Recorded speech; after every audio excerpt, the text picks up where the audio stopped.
আজ সোমবার 30শে কার্তিক 2025 সালে 17ই নভেম্বর, মেষ রাশি, মেষ লগ্ন, এরিস সাইনের জাতক জাতিকাদের আজকের দিনটি কিন্তু এক প্রকার বেশ কাটতে চলেছে।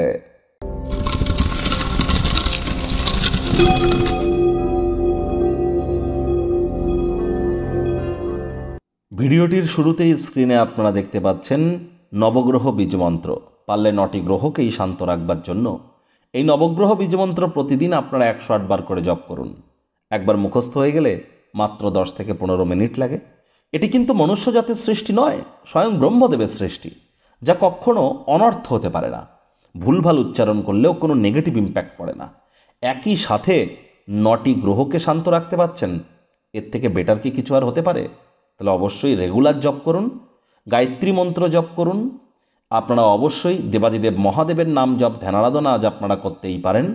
আর যারা দীক্ষা নেননি, ইমিডিয়েট দীক্ষা নিন, কারণ বৃহস্পতি গ্রহ কিন্তু বর্তমানে উচ্চস্থ হওয়া সত্ত্বেও তিনি অতিচারী হয়েছেন এবং বক্রিও কিন্তু হয়েছেন। আর বৃহস্পতি একটানা 7.5 বছর অতিচারী থাকবেন এবং 11ই মার্চ 2026 পর্যন্ত তিনি বক্রি থাকবেন। তারাই প্রোটেক্টেড থাকবেন যারা বর্তমানে দীক্ষিত। চাঁদের আলো গায়ে লাগান। আজ ব্ল্যাক এবং ব্লু কালারের ড্রেস যেন পরিধান করবেন না। মাতৃসেবা করুন।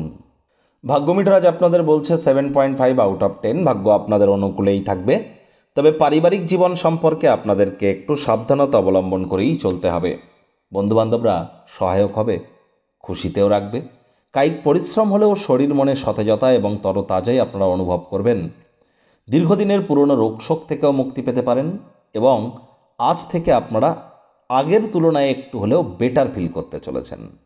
অর্থ সংক্রান্ত সমস্যার মোকাবেলা যদি করতে থাকেন, তাহলে দিনের শুরুটা কেমন হবে সেটি বড় কথা নয়, দিনের শেষ ভাগে যথেষ্ট পরিমাণে আর্থিকভাবে লাভান্বিত হওয়ার যোগ্য কিন্তু আপনাদের পরিলক্ষিত হচ্ছে। তবে বাজেটকে নিয়ন্ত্রণের মধ্যে রাখুন। চাকরিজীবী যারা আছেন তাদের অফিসের পরিবেশ এক প্রকার বেশ, তৎসত্ত্বেও কম কথা বলে কাজ বেশি করুন। অবসরকালীন সময়ে সকলের থেকে দূরে সরে গিয়ে ভবিষ্যৎ জীবনের পরিকল্পনাগুলির পুনর্মূল্যায়ন করতে যেন ভুলবেন না।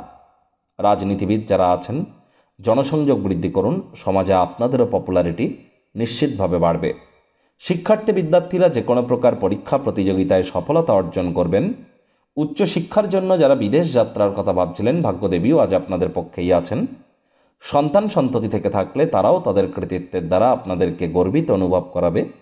হাউসওয়াইফদের জন্য দিনটি এক প্রকার বেশ।